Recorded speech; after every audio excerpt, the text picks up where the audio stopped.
O sige, mas mayaman na yung mga nag-MLM, 'di ba? Empleyado lang ako eh.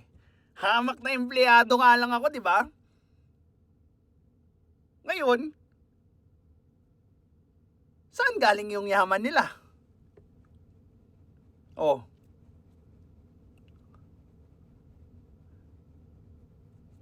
kung ako pinaghihirapan ko yung yaman ko ngayon, sila, saan galing? Mindset! Woo! Mindset lang yan.